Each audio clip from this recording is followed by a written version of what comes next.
अभी आज एक नया अध्याय स्टार्ट करेंगे बेटा। हम लोगों के यहाँ अगर देखा जाए एक नया अध्याय है जिसका नाम है तत्वों के निष्कर्षण के सिद्धांत एवं उनके सामान्य प्रक्रम। तत्वों के निष्कर्षण के सिद्धांत का अर्थ होता है ज़्यादातर जो तत्व हैं वो पृथ्वी पर हमें अशुद्ध रूप में मिलते हैं, तो जरूरी होता है। अच्छा, हम लोगों के यहाँ क्या है कि अगर अशुद्ध रूप में मिले हैं तो हम उनको क्या करेंगे, सबसे पहले शुद्ध करेंगे। तो तत्वों को शुद्ध करने के प्रोसेस को हम ऐसा भी बोल सकते हैं निष्कर्षण के सिद्धांत। और साथ में लिखा है एवं उनके सामान्य प्रक्रम। कुछ ऐसे सिद्धांत पढ़ेंगे जिससे हम तत्वों को शुद्ध कर सकते हैं और उन पर कुछ प्रक्रम को भी पढ़ेंगे। इसको अंग्रेजी में आप बोल सकते हैं general processes and principles of isolation of elements. तो आप तत्वों को क्या करने वाले हैं, शुद्ध करने वाले हैं। और तत्वों को शुद्ध करने से पहले देखो हम कुछ बातें पढ़ना चाहते हैं। जैसे मैंने पहली हेडिंग डाल रखी है भूपर्पटी में तत्व। भूपर्पटी का मतलब जानते हो ना, पृथ्वी पर पाए जाने वाले तत्व। तो पृथ्वी पर पाए जाने वाले तत्व तो बेटा तकरीबन जितने भी आपने एलिमेंट्स पढ़ रखे हैं वो सभी के सभी तत्व पृथ्वी पर ही पाए जाते हैं। तो क्योंकि सभी के सभी तत्व पृथ्वी पर ही पाए जाते हैं, लेकिन मैंने उनमें से कुछ छांट कर लिखे हैं तत्वों को, और उन तत्वों को छांट कर लिखा गया है जो तत्व आपके यहाँ पूछे भी जाते हैं। कौन कौन से तत्वों को देखो मैंने लिख रखा है। पहला तत्व मैंने लिख रखा है ऑक्सीजन। ऑक्सीजन अगर कोई पूछता है कि पृथ्वी पर कितने प्रतिशत मात्रा में पाया जाता है, 49%। और ऑक्सीजन के विषय में एक और विशेष बात यह है कि ऑक्सीजन एक अधातु है। इसको भी ध्यान रखना। अगर कोई पूछता है ऑक्सीजन कैसा तत्व है तो हम बताएंगे ऑक्सीजन एक प्रकार का क्या है, अधातु। अच्छा, ये भी बात आ सकती है ऑक्सीजन को अधातु क्यों कहा जा सकता है। इसके दो कारण हो सकते हैं। पहला कारण क्या हो सकता है, आप ये बता सकते हो कि जो धातुएं होती हैं वो तो ठोस अवस्था पर पाई जाती हैं। अधातुएं ही ऐसे तत्व हो सकते हैं जो गैसीय अवस्था में पाए जाते हैं।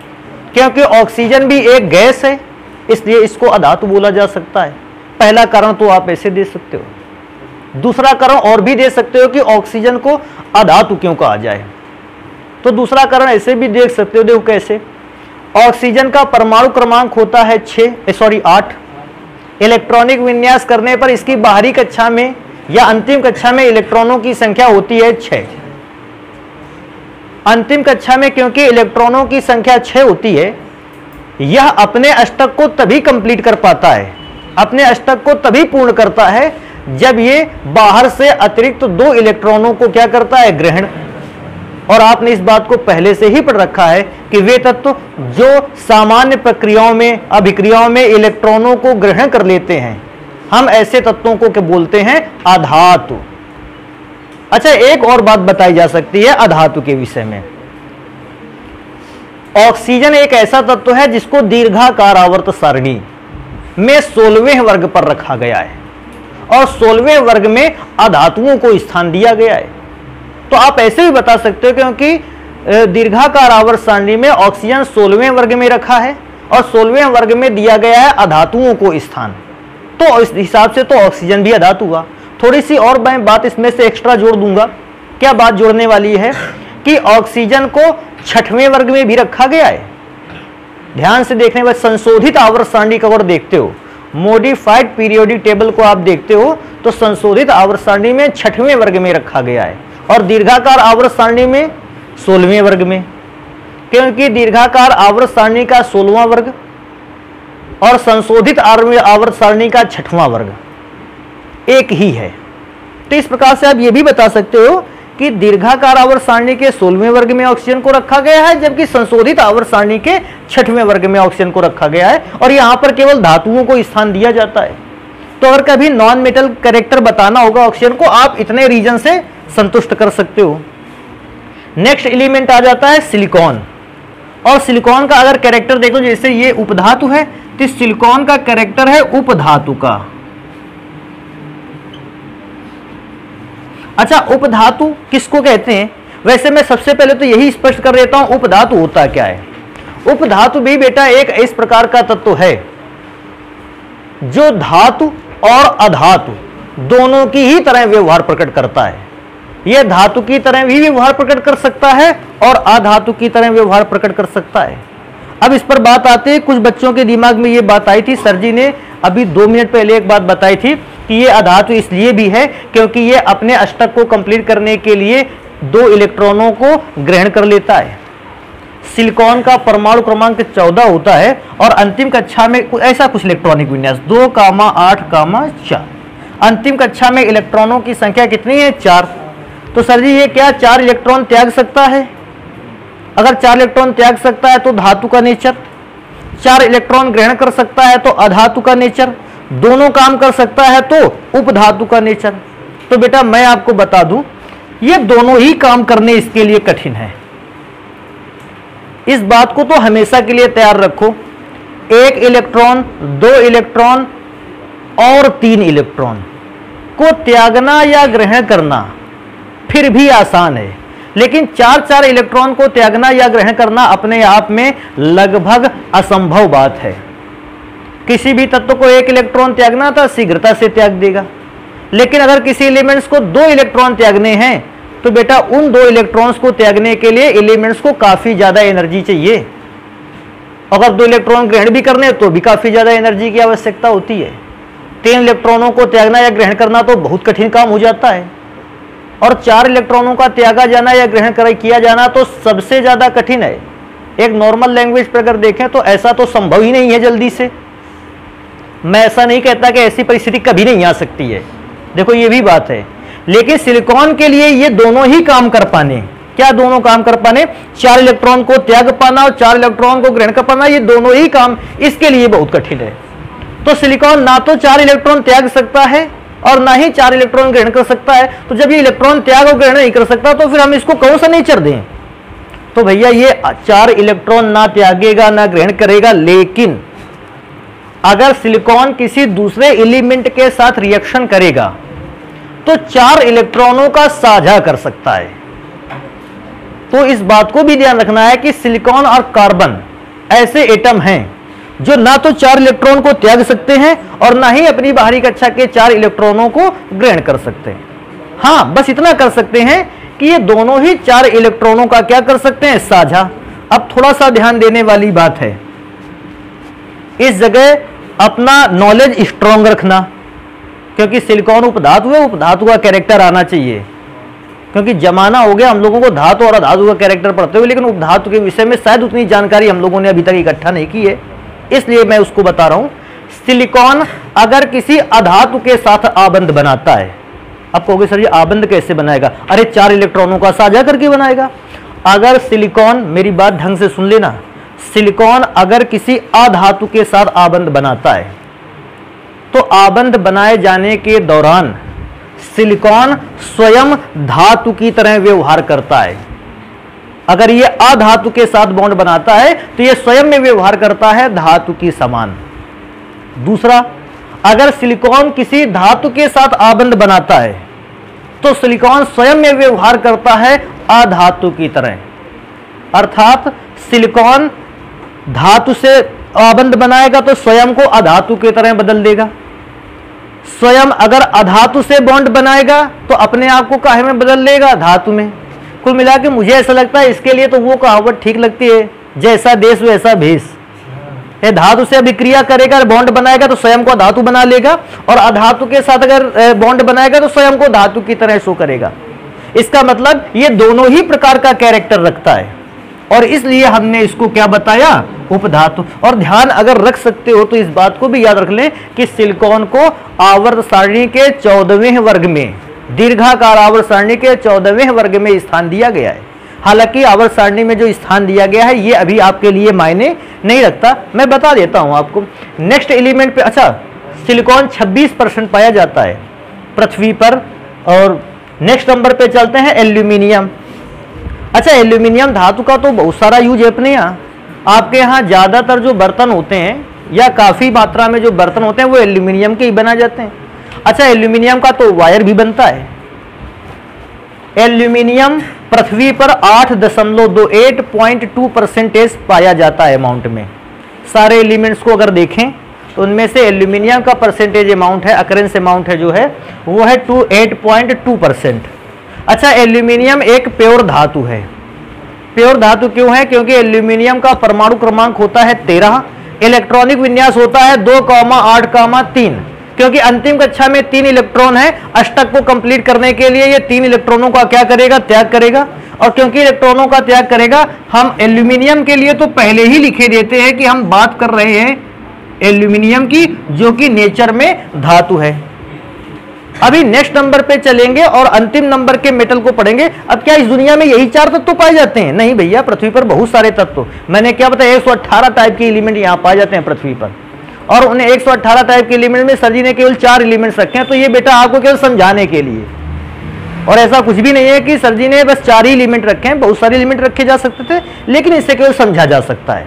तो एक अधातु का एग्जाम्पल ले रखे, एक उपधातु का, एक 2 धातु के ले लिए। धातु के 2 इसलिए ले लिए क्योंकि दोनों ही धातुएं काफी इंपॉर्टेंट है अपने दैनिक जीवन के भी हिसाब से और अपने चैप्टर के भी दृष्टिकोण से, दोनों इंपॉर्टेंट है।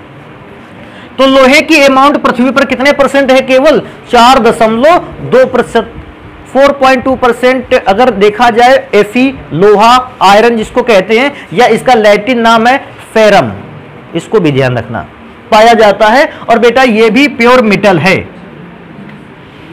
अच्छा, धातु की हो तो आप आसानी से बता सकते हो, क्योंकि नॉर्मल जब भी रिएक्शन हुई है, Fe ने अपने इलेक्ट्रॉनों का त्याग किया है, और इलेक्ट्रॉनों को त्यागे जाने के कारण हम ऐसा बोल सकते हैं कि Fe जो है उसका नेचर कैसा है? धात्विक।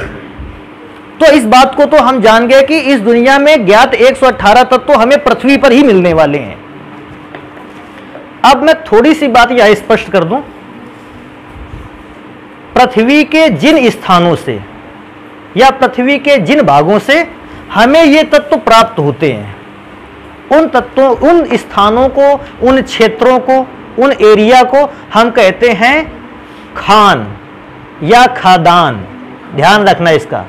कुछ बच्चों के दिमाग में ऐसा पुराने समय से बातें हैं, क्योंकि उन्होंने खान का नाम सुना है, तो खान का मतलब क्या है उनके दिमाग में पहले से ऐसा बैठा है। कहते हैं जमीन में एक गड्ढा खोद देना है, और जमीन में गड्ढा खोदने के अंदर अगर उसमें कोई तत्व मिल जाए तो वो हमारे लिए क्या है? खान या खादान। बेटा ऐसा कुछ भी नहीं है।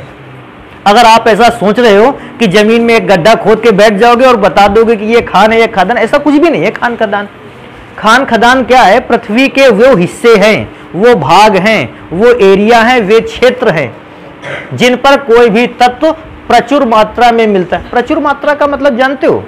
अच्छी अमाउंट में, पर्याप्त मात्रा में मिलता है। जैसे मैं क्या मानता हूं कि पृथ्वी के कई सारे ऐसे भाग हैं जिन पर लोहा प्रचुर मात्रा में मिलता है, लोहा अच्छी अमाउंट में मिलता है, ज्यादा मात्रा में मिलता है, पर्याप्त मात्रा में मिलता है। अब ये लोहा अगर पर्याप्त मात्रा में मिल रहा है, इसका मतलब ये थोड़ी है कि ये जमीन के अंदर ही मिलेगा, तभी आप इसको खदान बोलोगे या खान बोलोगे। ये पृथ्वी की सतह भर पे ही तो पाया जा सकता है। अरे मैं बताऊं, एक एलिमेंट आता है सोडियम। सोडियम प्रमुख रूप से अगर मैं देखूं समुद्र से पाया जाता है। समुद्र पर आसानी से बंकर बनाकर या ऊंची मेड़ वाले खेत बनाकर आप आसानी से नमक को प्राप्त कर सकते हो। तो आप समुद्र को क्या गड्ढा खोदकर बनाया गया है क्या? तो बहुखादान का मतलब ये बिल्कुल भी नहीं है कि जमीन को खोदकर बनाया गया स्थान। खान पृथ्वी की ऊपरी सतह को भी बोल सकते हैं, पृथ्वी के इंटरनल सरफेस को भी बोल सकते हैं, अंतरिक्ष क्षेत्रों को भी बोल सकते हैं, समुद्री क्षेत्रों को भी बोल सकते हैं खान। बशर्ते खान या खादान का अर्थ होता है जहां पर पदार्थ या तत्व की मात्रा कैसी पाई जाए? अच्छी अमाउंट में पाई जाए। हम ऐसे क्षेत्रों को बोलते हैं खान या खादान। अब नमक तो समुद्र में ज्यादा पाया जाता है, तो समुद्र में उसकी खादान है या समुद्र में उसकी खान है। तो इस बात को भी दिमाग से निकाल देना, क्योंकि खान या खादान का अर्थ बहुत अलग होता है। हाँ, कोयले की ज्यादातर खादानें जो होती हैं वो पृथ्वी के अंदर ही पाई जाती हैं, ये मैं जरूर मानता हूं। पृथ्वी के अंदर भी पाई जाती हैं, लेकिन पृथ्वी से सरफेस पर और समुद्र पर भी बहुत सारी हैं। अब मैं क्या पढ़ता हूं, नेक्स्ट हेडिंग मैंने डाल रखी है, कहता है धातुओं की उपलब्धता या अकरेंस ऑफ मेटल्स। देखो इस चैप्टर में हम लोगों को क्या है, केवल धातुओं के विषय में अध्ययन करना है। हमने यहां जरूर नॉन मेटल या मेटलॉइड्स को लिख रखा है, लेकिन बेटा अपने इस चैप्टर में हम केवल और केवल धातुओं का अध्ययन करने वाले हैं। तो तो कहेगा इस दुनिया में धातुएं जो उपलब्ध होती हैं, जो हमें मिलती है, वो किन किन रूपों में मिलती हैं, या कैसे कैसे प्रकार से हमें धातुएं मिल सकती है। लिखते जाते हैं और इसको समझते भी जाते हैं। तो मैं लिखता हूं,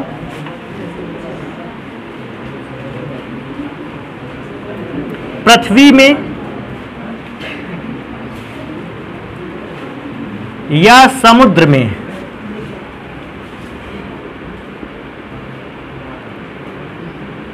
धातुएं हमें प्रायः दो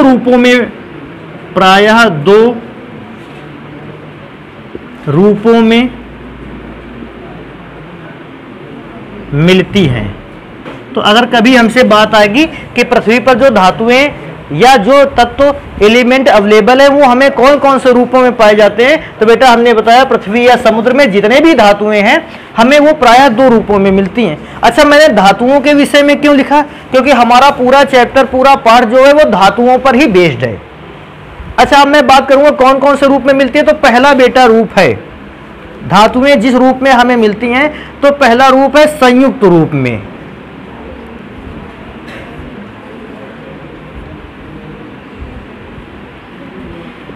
संयुक्त रूप में, या जिसको बेटा बोल सकते हैं इन कंबाइंड स्टेट।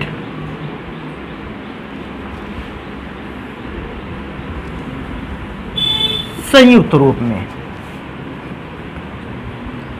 अच्छा, अब इस बात को भी चर्चा में ले आते हैं कि संयुक्त रूप का अर्थ क्या होता है। देखो मैं बताता हूं आपको, अब इसको देखो ध्यान से और फिर इसको लिखते हैं। क्या आप, जैसे मैं सोचता हूं आप सोडियम धातु को प्राप्त करना चाहते हैं, तो सोडियम का जो मेटल है,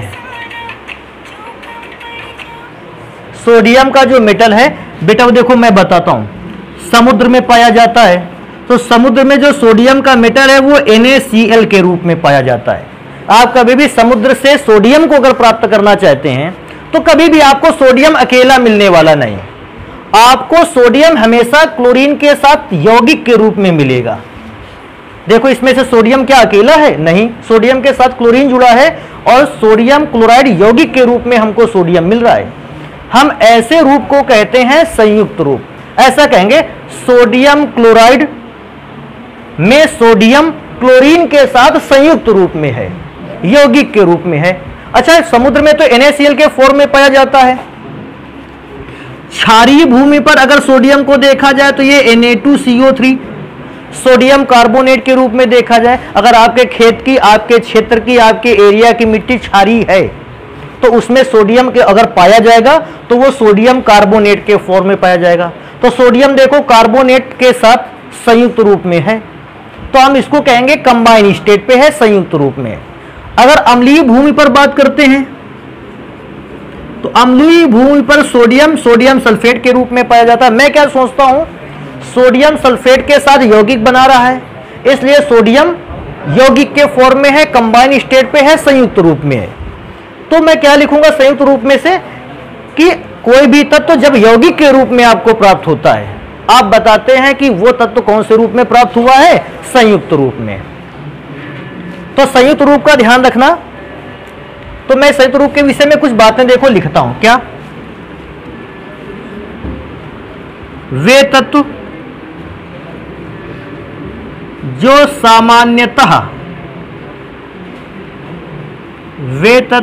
सामान्यतः अधिक क्रियाशील होते हैं, जो सामान्यतः अधिक क्रियाशील होते हैं,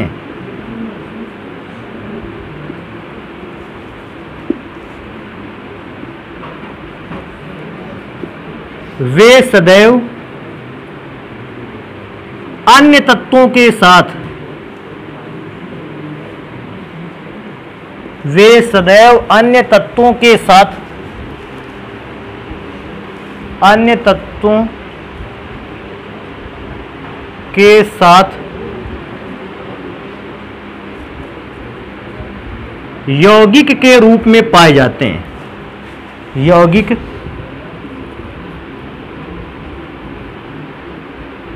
के रूप में पाए जाते हैं, पाए जाते हैं।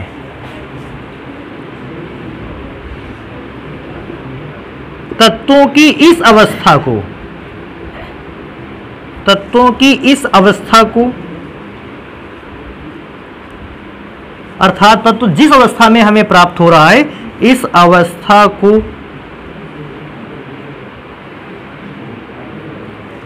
संयुक्त अवस्था कहते हैं।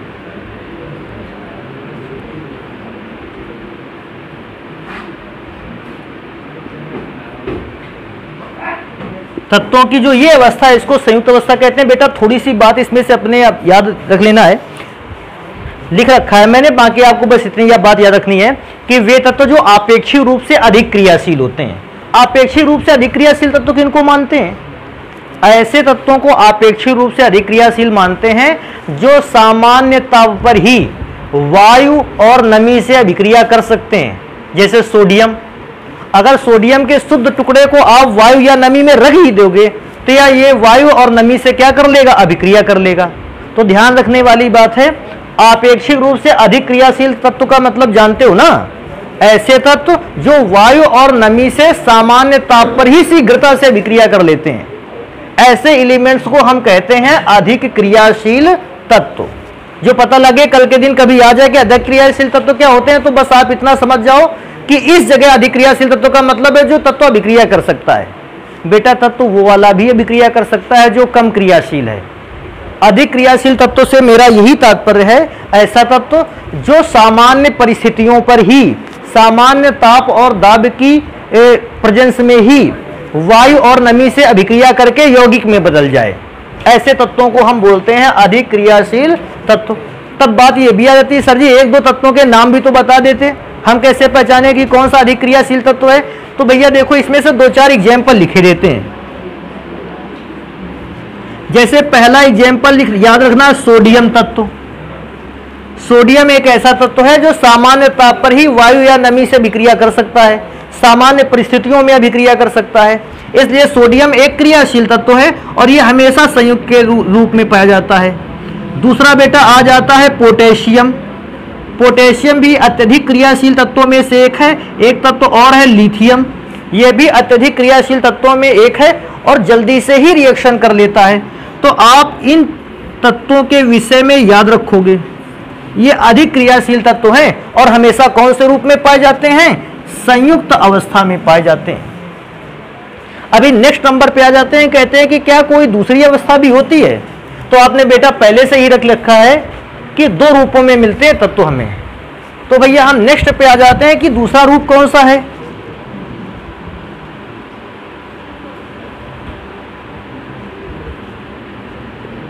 मुक्त रूप में,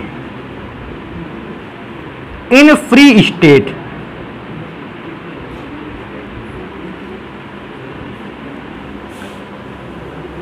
कि तत्व एक और अवस्था पर पाए जाते हैं और बेटा इस अवस्था का नाम है मुक्त अवस्था में या मुक्त रूप में, और जिसको हम बोल सकते हैं इन फ्री स्टेट। अच्छा, मुक्त अवस्था में कौन से होते हैं मैं बताता हूं। इस दुनिया में बहुत सारे ऐसे भी तत्व या धातुएं हैं जो सामान्य ताप पर, सामान्य परिस्थितियों पर आसानी से जल से और वायु से अभिक्रिया नहीं करते हैं।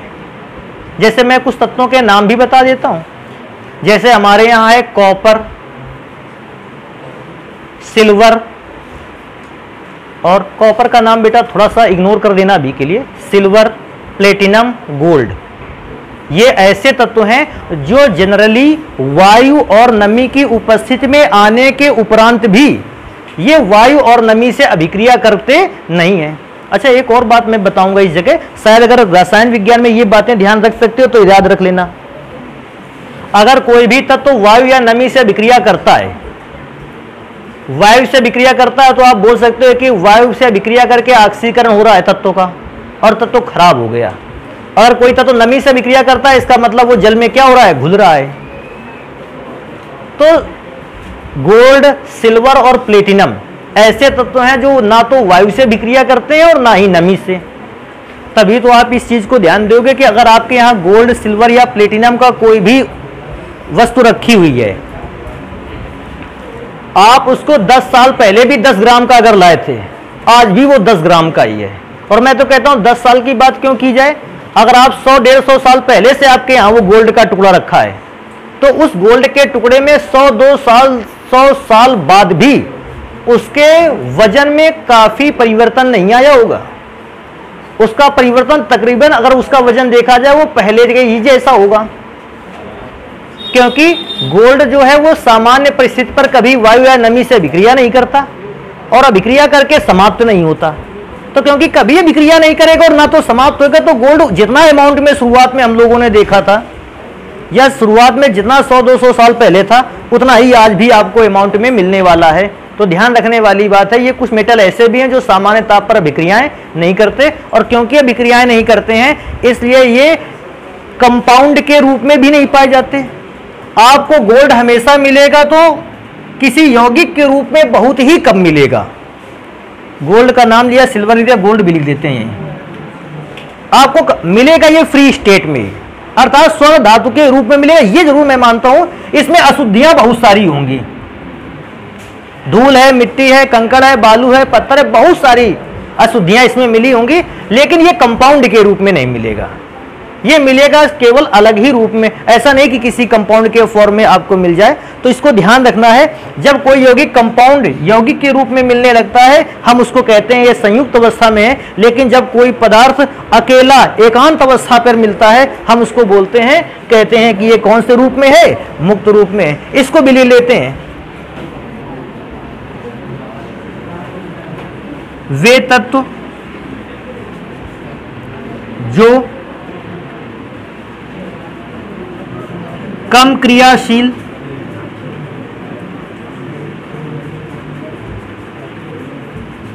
या रासायनिक रूप से अक्रिय होते हैं, या रासायनिक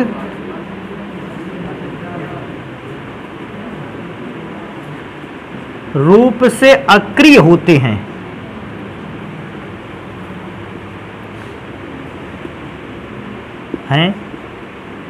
वे किसी भी तत्व से अभिक्रिया करके, वे किसी भी तत्व से अभिक्रिया करके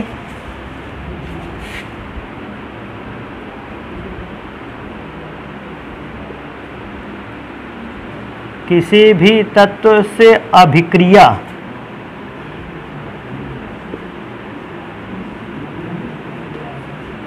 करके यौगिक के रूप में परिवर्तित नहीं होते, यौगिक के रूप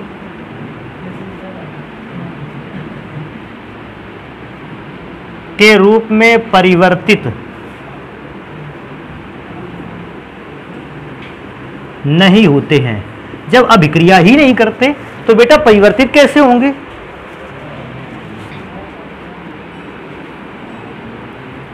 अतः तत्वों की इस अवस्था को, तत्वों की इस अवस्था को मुक्त अवस्था कहा जाता है, या मुक्त अवस्था कहते हैं।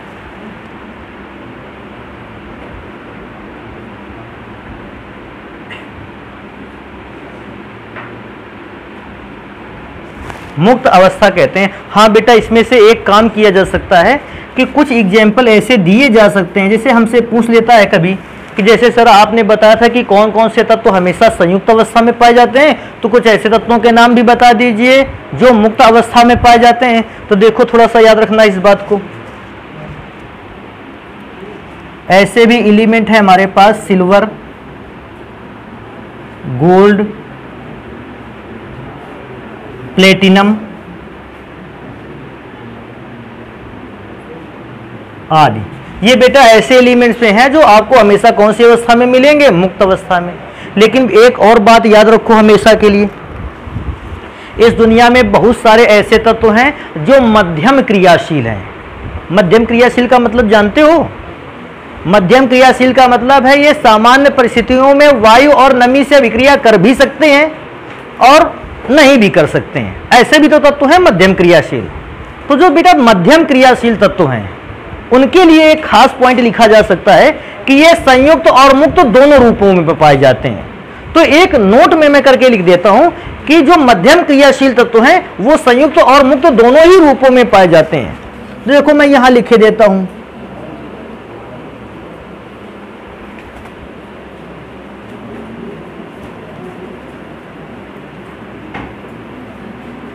कुछ मध्यम क्रियाशील तत्व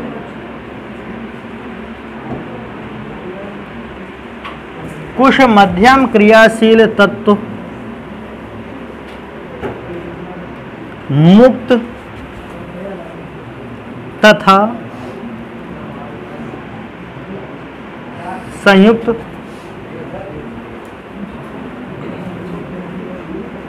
दोनों रूपों में पाए जाते हैं। अब बात है कि सर जी कम से कम उनके नाम तो बता देते हैं, मुक्त और संयुक्त अवस्था में जो दोनों पाए जाते हैं अवस्थाओं में। तो बेटा उनके एग्जाम्पल याद रखना, कॉपर और इसके बाद आता है Fe। इस प्रकार के कुछ एलिमेंट्स हैं जो मुक्त और संयुक्त दोनों अवस्थाओं में पाए जाते हैं। तभी तुमको याद होगा मैंने सबसे पहले यहाँ पर कॉपर का नाम दिया था, लेकिन कॉपर का नाम इसलिए लास्ट में हटा दिया क्योंकि ये तो कभी कभी संयुक्त अवस्था में भी पाया जाता है। तो कॉपर और Fe ऐसे एलिमेंट्स हैं जो मुक्त और संयुक्त दोनों अवस्थाओं में पाए जाते हैं। अच्छा, बहुत सारे एलिमेंट्स के नाम लिखकर क्या है कि हम कॉपी भरना नहीं चाहते हैं और हम अपना बोर्ड नहीं भरना चाहते हैं कि आपको एलिमेंट्स बहुत सारे लिखवा दें यूज में एक भी ना उनमें से। तो अभी केवल उन्हीं एलिमेंट को लिख रहे हैं जो आपके यूज में। इनको एक काम कर लो, नोट कर लेते हैं फिर पढ़ते हैं आगे।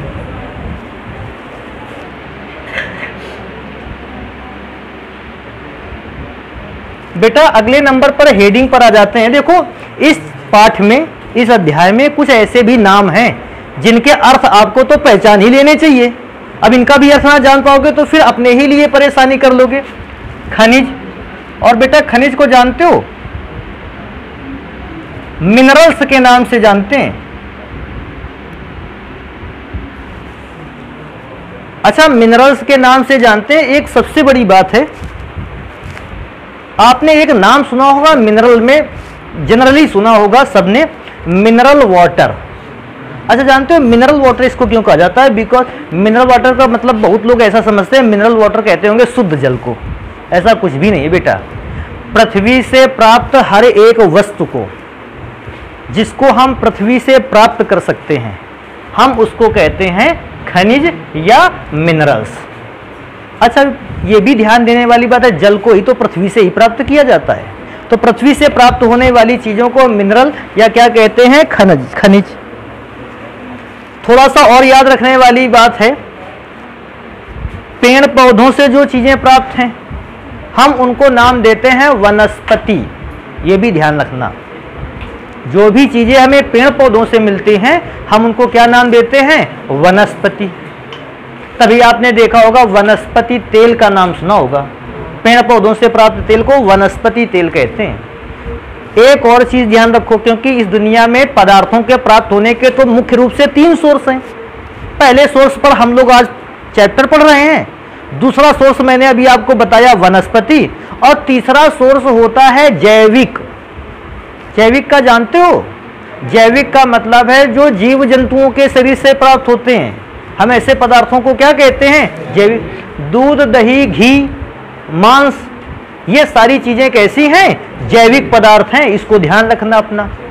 लेकिन जो पदार्थ पेड़ पौधों से प्राप्त हो रहे हैं ऐसे पदार्थों को वनस्पति, और जितने भी पदार्थ हमको पृथ्वी से प्राप्त हो रहे हैं, कुछ बात आएगी सर जी पृथ्वी से तो पेड़ पौधे भी प्राप्त हो रहे हैं। बेटा तेल जो है वो केवल पृथ्वी पर नहीं पाया जा रहा है, वो पेड़ पौधों से ही आप प्राप्त करके ला रहे हैं।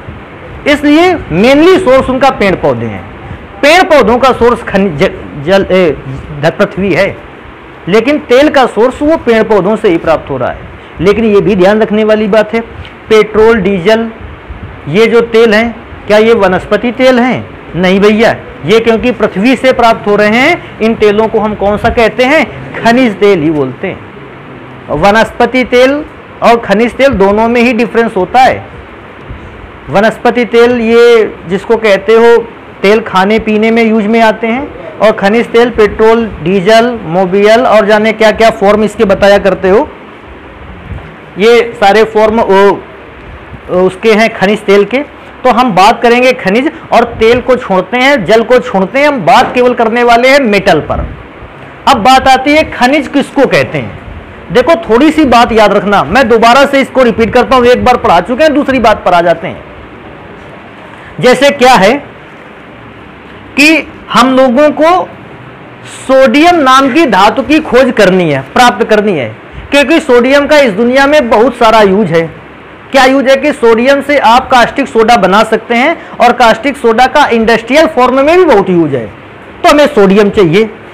अब सोडियम डायरेक्टर को यहीं तो रखा नहीं है कि चले जाओ वहां से सोडियम उठा लाओ, जितना मानो ले आना, बाकी रखा रहना, बाद में काम आ जाएगा। सोडियम एक अत्यंत क्रियाशील धातु है और पृथ्वी पर 3 रूपों में मुख्य रूप से मिलती है। जैसे समुद्र में जो सोडियम मिलेगा वो किसके रूप में मिलेगा? NaCl। मैं इस बार पर दोबारा जोर दे रहा हूं, इस बात पर ध्यान रखना, इसको बार बार कह रहे हैं। आप अगर आपके क्षेत्र में क्षारीय भूमि है, क्षारीय भूमि बेसिक नेचर की भूमि है, तो आपको जो सोडियम मिलेगा वो सोडियम कार्बोनेट के फॉर्म में मिलेगा। अगर आपके यहाँ अम्लीय भूमि मिलती है तो अम्लीय भूमि में भी अगर सोडियम होगा तो वो सोडियम मिलेगा Na2SO4 सोडियम सल्फेट के रूप में मिलेगा। अब अगर सोडियम को हमें निकालना होगा, हम इन्हीं तीनों पदार्थ से सोडियम को अलग करेंगे, बाकी पदार्थों को अलग करेंगे। तो हम क्या बताएंगे? सोडियम का पहला खनिज कौन है? NaCl। सोडियम का दूसरा खनिज है सोडियम कार्बोनेट, और सोडियम का तीसरा खनिज है सोडियम सल्फेट। तो हमें सोडियम डायरेक्ट पृथ्वी से नहीं प्राप्त हो रहा है, डायरेक्ट पृथ्वी से सोडियम के फॉर्म में नहीं प्राप्त हो रहा है। सोडियम हमें अलग अलग प्रकार के यौगिकों के रूप में मिल रहा है। इसलिए सोडियम के इन यौगिकों को हम क्या नाम देते हैं? खनिज। अच्छा ध्यान रखने वाली, इससे हमें निकालना क्या था? सोडियम। तो सोडियम खनिज नहीं है, खनिज ये सूत्र हैं आपके जिनसे आप सोडियम को क्या करोगे? निकालोगे।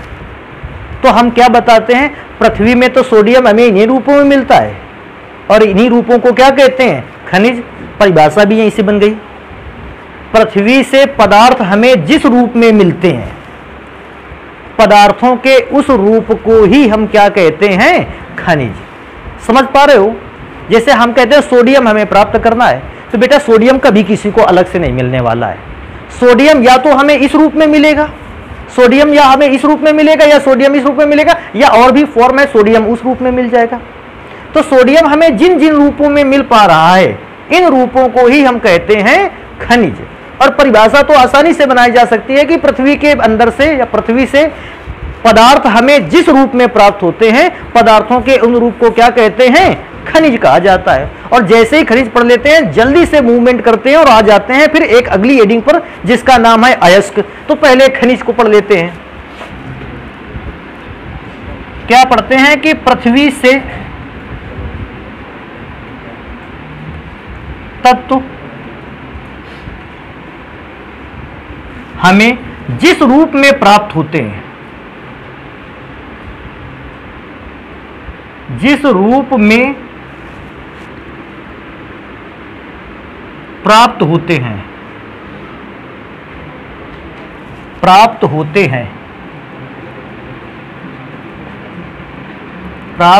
हैं पदार्थों के उसी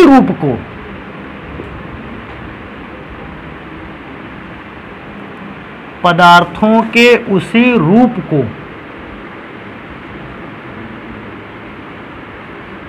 हम खनिज कहते हैं।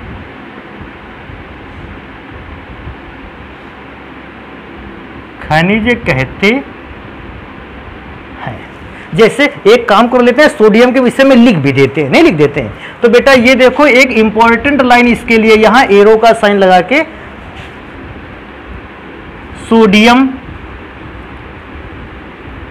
की प्राप्ति, सोडियम की प्राप्ति देखो कौन कौन से रूप में होती है। एक तो NaCl के रूप में, कॉमा Na2CO3 के रूप में, सोडियम कार्बोनेट के रूप में, और एक रूप है सोडियम सल्फेट के रूप में। पृथ्वी पर सोडियम इन में से किसी भी रूप में पाया जा सकता है, सोडियम सल्फेट के रूप में।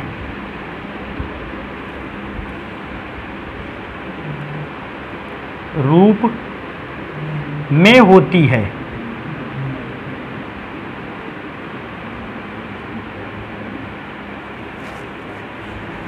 अतः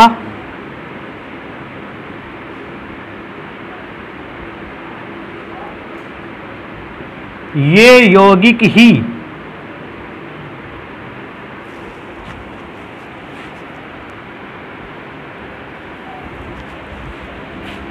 खनिज कहलाते हैं, यही लिख देते हैं,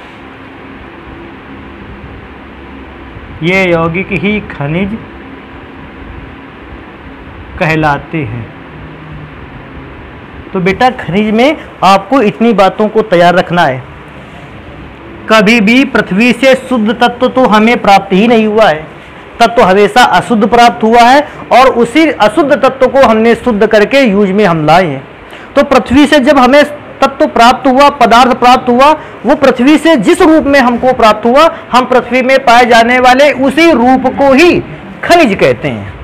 अब जैसे ही आप खनिज पढ़ लेते हो, आपको एक बात और पढ़ लेनी चाहिए, और इस बात को बहुत ढंग से तैयार रखना। अयस्क, अयस्क की जो बात है, इसे ओर्स कहते हैं, अयस्क को ओर्स कहते हैं। अब बात आती है सर जी खनिज तो हम जान गए, लेकिन हम अयस्क को जान लें, तो भैया अयस्क को जान लेते हैं जल्दी ही। अब अयस्क को समझने के लिए क्या है, हम आपको एक सिचुएशन देते हैं, उस सिचुएशन के थ्रू आप अयस्क को मेरे ख्याल से बहुत अच्छा जान सकते हो। कैसे जान सकते हो, देखो इसको। अब हमने इस बात को देखा, हमारे पास या आप लोग, हम आपको ऐसे सिचुएशन देते हैं, आप लोग पढ़ाई कर रहे हो रसायन विज्ञान में से, और आपने अच्छी पढ़ाई की, और एक ऐसा समय आया जब आप केमिकल इंजीनियर बन गए। ऐसा समय भी आ गया, अच्छी पेमेंट कमा रहे हो और सर जी को भूल गए हो। जब आप अच्छे केमिकल इंजीनियर बने और एक स्कूल से, जब आप कॉलेज से निकल के गए, आप लोगों में से 20 लोगों का अच्छे ढंग से चयन हो जाता है, जिनको अच्छी पेमेंट मिलती है और आपको वहाँ सरकारी जॉब भी मिल गई। और उन 20 लोगों को बेटा 4-4 के ग्रुप में डिवाइड किया गया 5 भागों में, जिसमें से 4 लोगों को समूह ए में रखा गया, 4 लोगों को समूह बी में, 4 लोगों को समूह सी में, 4 लोगों को समूह डी में, 4 लोगों को समूह ई में। अभी तुम्हारे दिमाग में बात आएगी, सर जी अयस्क पढ़ा देते फिर ये समूह बना लेते। अरे बेटा अयस्क को ही पढ़ने के लिए सारी चीज़ें देख रहे हैं हम लोग। मैं अयस्क को परिभाषित तो कर दूं, लेकिन इससे क्या है, आप बहुत अच्छे ढंग से समझ जाते हो। 4-4 लोगों के 5 ग्रुप बना दिए गए, 20 के 20 इंजीनियर जो हैं, केमिकल इंजीनियर जो हैं, वो काम में लगा दिए गए। सरकार ने उन्हें काम क्या दिया है, कहा है कि आप 5 अलग अलग स्थानों पर जाइए और आप वहां से जमीन से एल्यूमिनियम को, खनिज को निकालिए। कोई भी खनिज दे दिया, एल्यूमिनियम ही नहीं मैं कहता हूं लोहा दे दिया, कहा कि लोहे के खनिज को खोद कर निकालिए। तो मैंने उन 5 जगह से लोहे को खोद कर निकाला है। मैंने पहले एरिया, पहली जगह जहां से खनिज की खुदाई की गई है लोहे की, उसको ए ही मान लिया कि जगह का नाम बी है, दूसरी जगह का नाम बी, तीसरी जगह का नाम सी, चौथी जगह का नाम डी और 5वीं जगह का नाम ई है। इन जगहों से हमने लोहे के खनिज को खुदाई से बाहर निकाला। अब सरकार ने हमें एक दूसरा आदेश भी दिया है, कहा अगर आपने खनिज निकाला है तो आप एक काम करो, आप लेबर लगाओ, मशीनें लगाओ, ईंधन लगाओ, सब पूरा खर्चा करो, आप 1-1 किलो लोहे को शुद्ध करके दिखाओ। मतलब 5 ही ग्रुपों को ये मिला है काम कि ये 1 किलो, ये भी आयरन निकालेगा, ये भी 1 kg प्योर आयरन निकालेगा। वैसे तो खनिज के रूप में तो बहुत सारा आयरन खोद के निकाला था, लेकिन तुम्हें उसको शुद्ध करके 1 किलो लोहा निकालना है। और भैया पांचों ग्रुप को 1 किलोग्राम आयरन को निकालने का ठेका दिया गया और यह भी बताया गया कि शुद्ध होने के बाद वो 1 किलोग्राम आयरन निकले। आपने तीनों जगह, पांचों जगह पर वैज्ञानिकों ने, इंजीनियर्स ने अच्छा काम किया और सभी जगह से 1-1 किलो लोहे को खोदा तो है ही, लोहे को निकाला तो है ही, साथ में उसको शुद्ध भी किया। अब शुद्ध करने पर बात आती है कि अलग अलग जगहों पर, क्योंकि लोहे के अलग अलग रूप होते हैं और अलग अलग रूपों को शुद्ध करने के लिए अलग अलग विधियों का प्रयोग करते हैं और अलग अलग विधियों से शुद्ध करने के लिए अलग मशीनों, अलग ईंधनों और अलग अमाउंट में लेबर की आवश्यकता होती है। इसलिए बेटा खर्च भी अलग अलग आया होगा। मैंने माना पहली जगह खर्च आया 560 रुपए का 1 किलो लोहे को शुद्ध करने का, दूसरी जगह खर्च आया 400 रुपए का, तीसरी जगह खर्च आया 200 रुपए का, फिर आया खर्च 1000 रुपए का और यहां खर्च आया 900 रुपए का। सरकार ने भैया इस बात का अंदाजा लगाया, ठीक है इतने खर्च आ गए, सारा अच्छा है, हर जगह से 1-1 किलो लोहा बनाया। अब सरकार ने क्या ध्यान दिया, लोहा इस समय मार्केट में किस कीमत पे बिक रहा है। देखो ये भी ध्यान रखना, अगर आप में से कोई लोहे का व्यापार करता हो तो इस बात को दिमाग में मत लेना कि लोहे तो 60 रुपए किलो बिक रहा है, सर जी ने इतना क्यों कर दिया। हमारा काम है आपको समझाना, उसके लिए मैंने ऐसे रेट बना रखे हैं। इस समय हमको पता चला कि लोहा जो है वो 300 रुपया किलो के हिसाब से मार्केट में बिक रहा है। अब ध्यान से देखने वाली बात है, सरकार ने 1 किलो लोहा यहां कितने रुपए में प्राप्त किया, 560 रुपए में। तो बेटा ध्यान से देखो, 560 रुपए में तैयार किया 1 किलो लोहा और बिकना उसको कितने में है। तो मेरे ख्याल से यहां पर वाली खान तो बिल्कुल बेकार है, इसका तो यूज ही नहीं करेंगे कभी हम जीवन में। दूसरा आता है, कहता है दूसरी है 400 में यूज में आ रहा था और बेटा बिकेगा 300 में, तो ये भी मेरे लिए बेकार है। अरे 100 रुपए का घाटा खाएगा क्या। अच्छा यहां पर सी पार्ट पे देखें, 200 रुपए खर्च आ रहा था 1 किलो लोहे को शुद्ध करने में और बिकना कितने में है, 300। बेटा ये वाला तो बहुत अच्छा है, सरकार को इसमें 100 रुपए क्या मिलेगा, फायदा भी मिलेगा। तो सरकार इन 5 इंजीनियर्स के समूह को कहेगा कि नहीं, आपने जिस खनिज की खुदाई की है, जिस खनिज को प्राप्त किया है, उससे आपने अयस्क भी निकाला, उसने आप शुद्ध धातु भी निकाली और शुद्ध धातु को निकालने के बाद आपके पास खर्चा कम आया, बिकेगा महंगा, सरकार को होगा फायदा। तो वह यहीं पर तो काम बनना है पूरा। सरकार कहेगा कि फिर इस जगह जो भी हमें खनिज प्राप्त हुआ था, हम उसको अब क्या कहेंगे, अयस्क। तो अयस्क जान गए, खनिज को ही कहते हैं। लेकिन क्या यहां के खनिज को अयस्क कहा जा सकता था, नहीं, क्योंकि यहां घाटा आ रहा था, यहां भी घाटा आ रहा था, फायदा यहां आ रहा है, इसलिए हमने उसी खनिज को क्या नाम दे दिया, अयस्क। अब मैं अयस्क की बात करता हूं। अयस्क भी एक प्रकार का खनिज होता है, बशर्ते ये ऐसा खनिज होता है जिसको शुद्ध करने में खर्चा भी कम लगता है और भौतिक रूप से ये आसान भी हो। भौतिक रूप से आसान का मतलब जानते हो, ज्यादा ईंधन न लगे, ज्यादा लेबर न लगे, ज्यादा इसमें से प्रोसेस ना करने पड़े। तो खनिज ही अयस्क होता है, बशर्ते हम उस अयस्क खनिज को अयस्क कहते हैं जो आसानी से शुद्ध किया जा सके और जिसको शुद्ध करने में खर्चा भी कैसा लगे, कम। अब ध्यान देते हैं, नेक्स्ट पे आ जाते हैं डी पर। बेटा 1000 रुपए का 1 किलो लोहा बिना बना वहां और आपको बेटा बेचना कितने का है, 300। सरकार अगर इस खान को चलाएगा, इस खदान को चलाएगा तो उसका तो दिवालिया निकल जाएगा बिल्कुल। भाई क्या है कि 1000 रुपए तो इसमें से आप निकाल पा रहे हैं 1 किलो लोहा और 300 में बिकना है, 700 रुपए का घाटा खाएगी तो सरकार तो डूब जाएगी ऐसे ही। अच्छा सरकार इस जगह भी काम नहीं करेगी, लेकिन मैं लास्ट रीडिंग को थोड़ा सा बदल देता हूं। अब क्या करने वाली है सरकार, तो बेटा ये भी ध्यान दो, पूरा इतना लेबर सब कुछ लगाया सरकार ने, 300 रुपए का खर्च निकाला और 300 में बिका, सरकार को तो एक ही भी फायदा ना मिला। ऐसी सिचुएशन पर बेटा कंडीशन ये आती है कि सरकार खदान को या इस खनिज को अभी के लिए रोक देगी। ये यूज में आ सकता है भविष्य में, कभी सदियों बाद ये यूज में आ सकता है। क्यों, कभी जब ऐसी कंडीशन आई कि लोहे का रेट बढ़ गया तो इस खदान पर काम किया जा सकता है।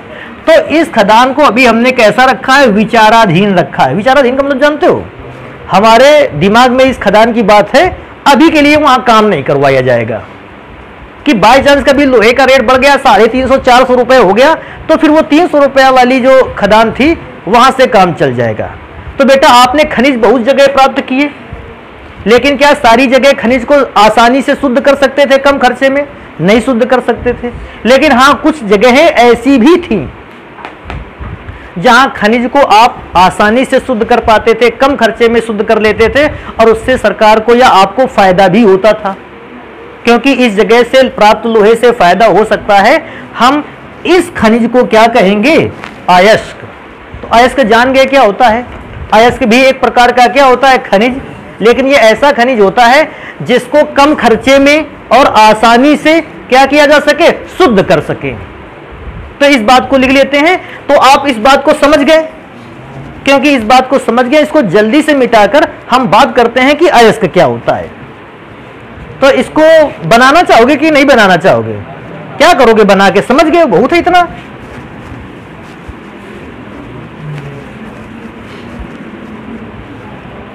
तो भैया अयस्क के विषय में लिख लेते हैं।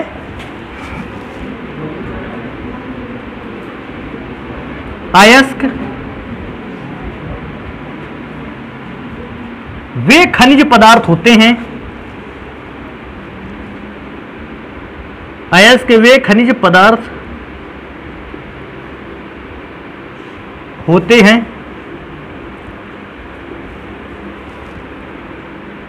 जिन्हें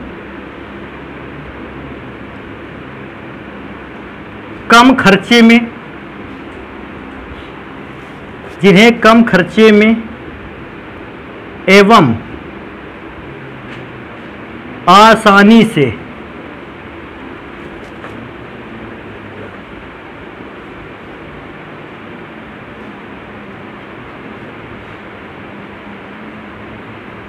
शुद्ध किया जा सकता है।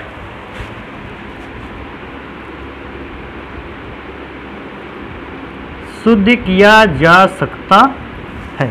तो भैया खनिज से हमने अयस्क की भी परिभाषा निकाल ली। अच्छा, एक इंपॉर्टेंट लाइन लिखेंगे और इसको देखो यहां लिखते हैं स्टार लगा के। इस लाइन को मत भूलना। हालांकि ये लाइन तुमको थोड़ा सा कंफ्यूज करेगी, लेकिन जैसे ही अपने दिमाग पे अच्छा जोर डालोगे आपको सारी बातें समझ में आ जाएंगी। देखो क्या लिखा है, सभी अयस्क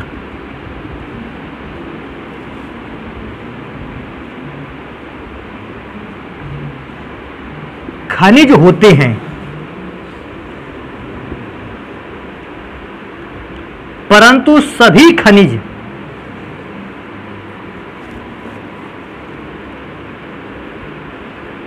अयस्क नहीं होते। तो भैया ये वाली लाइन जो है, वैसे भी बेटा इस लाइन पर देखो थोड़ा सा ध्यान देना तो ही आपको समझ में आएगा। कहता है जितने भी अयस्क हैं वे सारे के सारे क्या होते हैं? खनिज। परंतु जितने भी खनिज हैं, अरे ये लिख गया है, परंतु सभी खनिज, इसको सही कर लेना बेटा इस जगह, परंतु सभी खनिज जो है वो अयस्क नहीं होते। अच्छा ये बताओ अयस्क को कहां से प्राप्त किया था? खनिज से। तो अयस्क जितने भी आने हैं वो सारे के सारे कहां से आने हैं? खनिज से। तो सभी अयस्क क्या होते हैं? खनिज। लेकिन आपने अभी देखा था क्या सभी खनिज अयस्क बन सकते थे? 5 जगहों के खनिज में से मात्र एक जगह खनिज क्या बन सका? अयस्क। तो आप इस लाइन को बहुत अच्छे ढंग से याद रखोगे, ये लाइन आपके लिए काफी इंपॉर्टेंट रहने वाली है। तो बेटा आज के दिन हम लोग इतनी ही बातों को रखेंगे और बाकी की बातों को पढ़ेंगे फिर अगली क्लास पे।